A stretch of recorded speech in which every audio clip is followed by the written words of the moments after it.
My sister's island house had been in our family for generations. A small slice of paradise, just a short wooden bridge away from the mainland. No roads, no HOA, just the peaceful sound of waves and the occasional boat passing by. That was, until the HOA from the neighboring subdivision decided they had authority over everything within sight. I never paid much attention to them before. Their fancy gated community sat across the lake, separated from our property by at least half a mile. But apparently their new president, Karen, of course, had made it her personal mission to enforce aesthetic consistency in the entire area. One day, I came back from a supply run to find a group of HOA contractors standing by the bridge, arguing with my sister. "You can't do this," she shouted, her face red with anger. Karen stood there, arms crossed, looking smug. "This bridge is an eyesore and a safety hazard. You're lucky we're handling it before someone sues." My jaw clenched as I looked at the construction crew. Chainsaws, sledgehammers, a massive truck ready to haul away the remains. "You have no authority here," I snapped. "This isn't HOA property." Karen smirked. "This entire lake is part of the community's visual environment. Your bridge disrupts the scenic harmony. The board voted to have it removed." Before I could react, the chainsaws roared to life. Within minutes, the only bridge to my sister's house was gone. The sound of the bridge collapsing into the water sent a rage through me like I had never felt before. My sister stood frozen, her face pale as she watched the last chunks of wood drift away. The only way to her house now was by boat, and we didn't have one ready. Karen turned to us with a sickeningly sweet smile. "This is for the best. Now, if you want to apply for a permit to rebuild, the HOA has some guidelines." "You are out of your damn mind," I snapped, stepping closer. "This is private property. You have zero legal right to touch that bridge." Karen let out a fake laugh. "Oh, please. The HOA has a responsibility to maintain the beauty and safety of this area. That bridge was rotting and dangerous." I clenched my fists. That bridge was fine. I had just repaired it last spring, replaced several planks, reinforced the supports.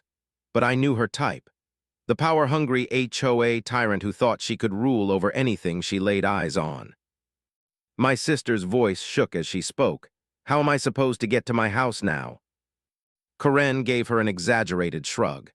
"You'll figure it out, dear. Maybe a boat. Or better yet, sell the property. I'm sure the HOA could help find a buyer willing to bring it up to community standards." I had heard enough. Karen and her crew walked back to their HOA-marked trucks like they had just done a public service. My sister's eyes filled with tears, but mine filled with something else. I wasn't just angry. I was planning. Getting back to my sister's house was a nightmare. We had to borrow an old rowboat from a neighbor just to reach the island. The whole time, my sister sat in stunned silence, gripping the sides of the boat like she still couldn't believe what had happened. When we finally stepped onto the dock, she turned to me. "What do we do now?" I looked back at the empty space where the bridge used to be. "First, we get proof of what they did."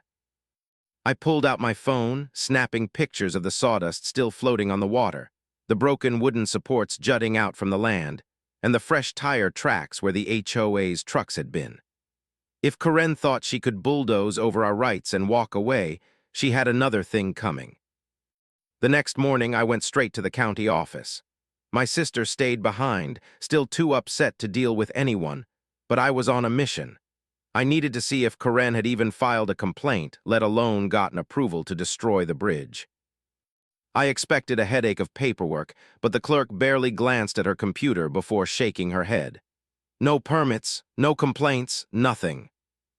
I felt my jaw tighten. So they destroyed private property without authorization. The clerk frowned. "Looks like it, that's a serious issue." I walked out of there with a copy of the property records and a growing sense of satisfaction. Karen had no legal backing for what she did.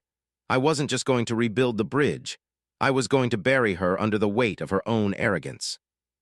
That night, as my sister and I sat on the dock, watching the moon reflect off the water, I laid out the plan. "She thinks she's untouchable," I said, "but she just made a big mistake." My sister sniffled. "What are you going to do?" I smirked. I'm going to make her regret ever stepping foot near this island. Karen thought she had won.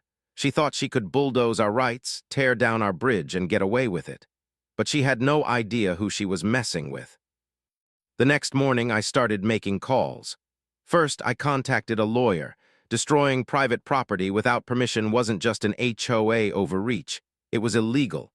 Then I made a stop at the local police station, filed a report, and handed over every piece of evidence I had.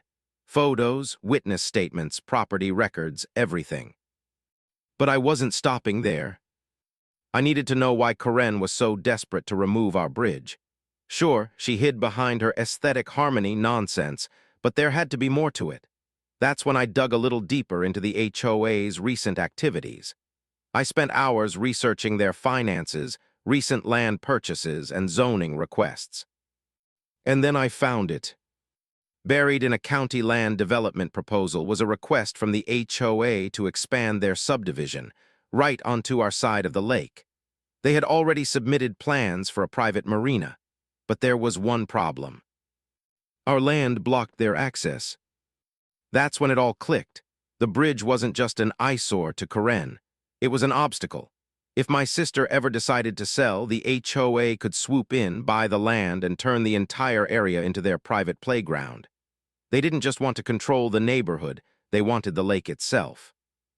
I leaned back in my chair, a slow grin spreading across my face.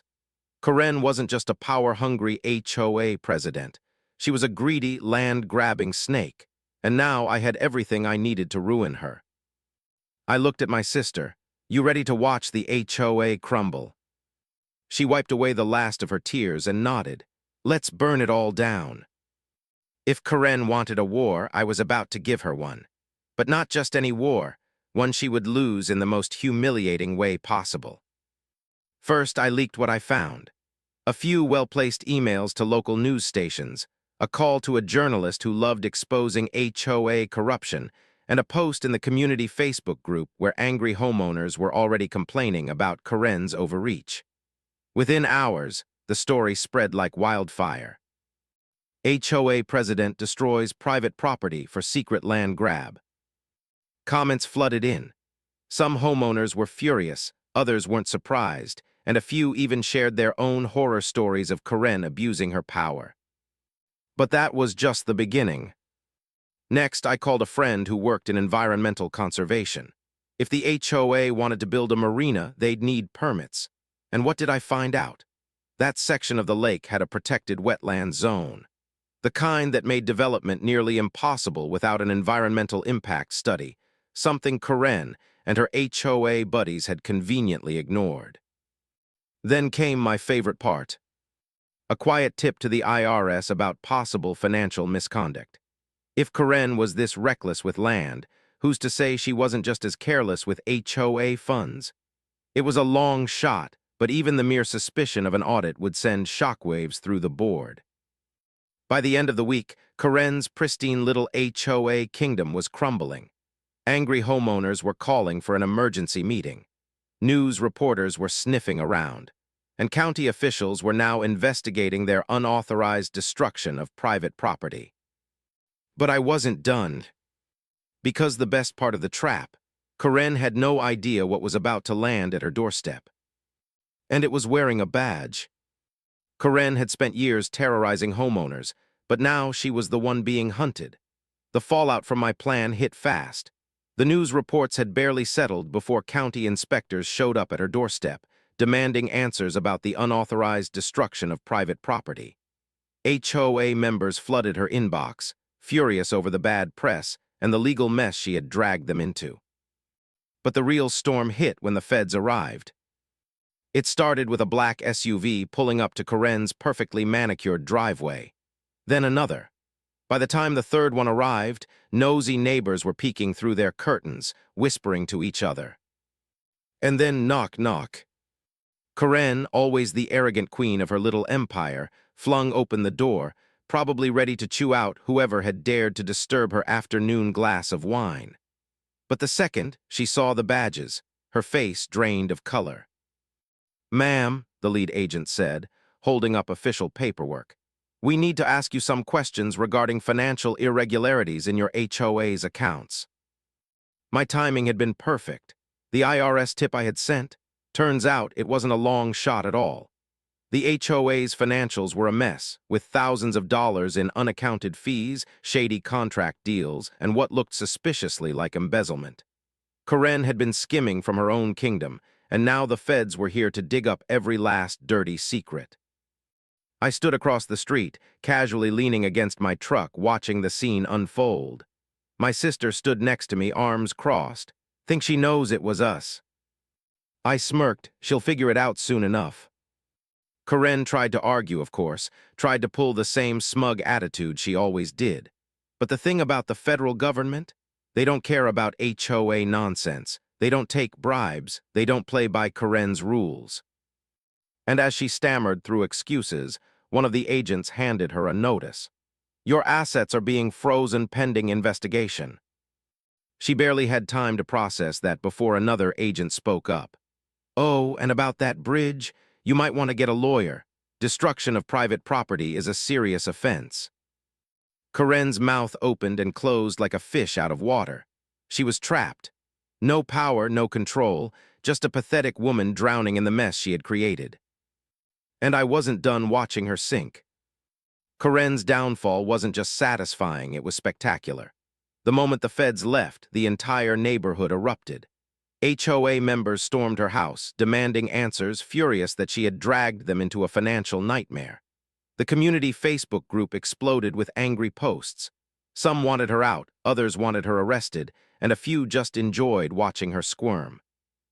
But Karen wasn't the type to go down quietly.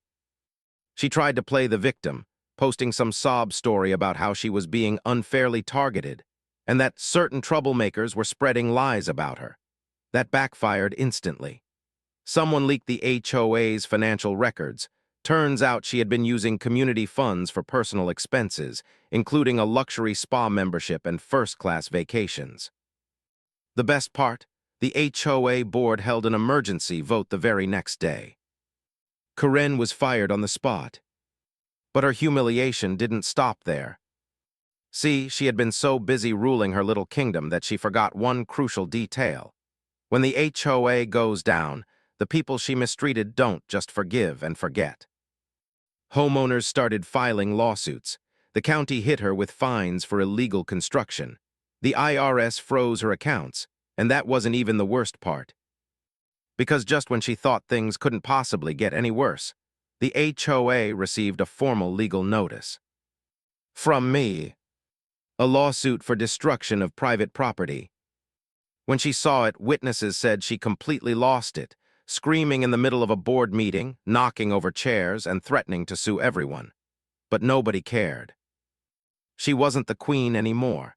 She was just another HOA dictator who got exactly what she deserved. And she still had one more humiliation left to endure. Karen's empire had crumbled, but the final blow was the sweetest of all. The legal battle dragged on for weeks.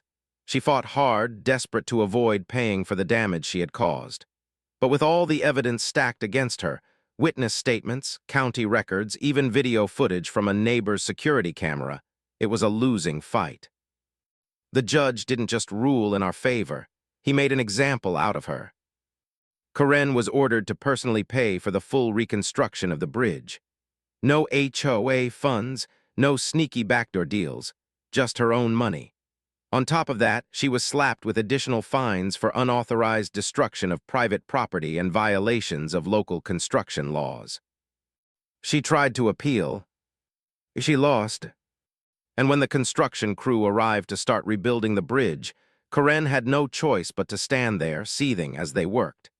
It was poetic justice, watching her pay to undo the very damage she had caused.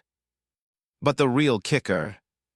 With her accounts frozen and her reputation destroyed, Karen couldn't afford her house anymore.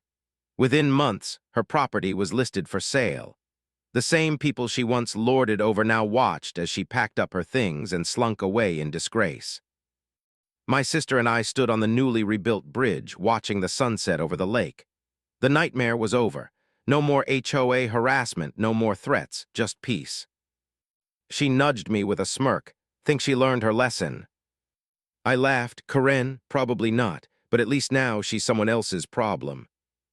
And with that, we walked back home, over the very bridge she had tried to destroy, stronger than ever.